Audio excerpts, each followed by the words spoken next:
Evil monkey in the closet, mother called Lois, father called Petey.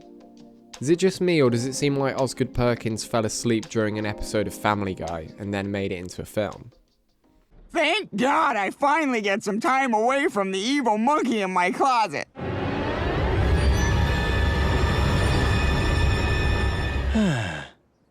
Monkeys have been dominating the cinema as of late, with Godzilla x Kong: The New Empire, Kingdom of the Planet of the Apes, Wicked, Monkey Man, and Better Man. Now in 2025 we've got director Osgood Perkins' latest horror film, The Monkey! The Monkey is a horror film based on a short story of the same name, written by the legendary Stephen King. The film follows Hal and Bill, two twins that discover a cursed toy monkey that wreaks havoc on their lives. Christian Convery plays the twins in the past, whilst Theo James plays them in the present. But what especially interested me about The Monkey was that it was directed by Osgood Perkins.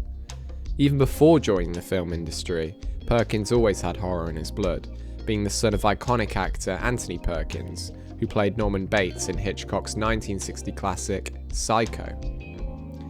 Osgood has zigzagged between acting, writing, and directing over the years, but has now reached the big time with last year's smash hit Longlegs.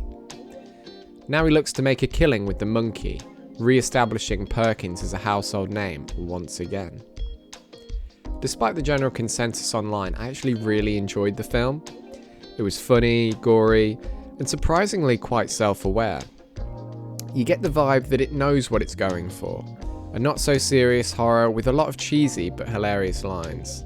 The kind of dialogue that you'd probably find in an old-school horror flick. Your Sharknadoes, Chuckies, Leprechauns, and Final Destinations. I don't think it's a perfect film. In fact, at times it comes across as about as hollow as a chocolate egg. A lot of story is jammed into a small runtime, which kind of sacrifices the character depth. The other annoying thing was the slightly disjointed pacing that meant it struggled getting into a groove. But with that said, I still had a really fun time. Before getting the big screen treatment, I'd never heard of The Monkey, so it was a real pleasure to watch the film and then read the short story. The two versions of it are drastically different, with the short story being much more serious than the film, as the modern interpretation deviates heavily from the original. Stephen King's writing really only acts as a loose template for the film, but I think the changes benefited it greatly.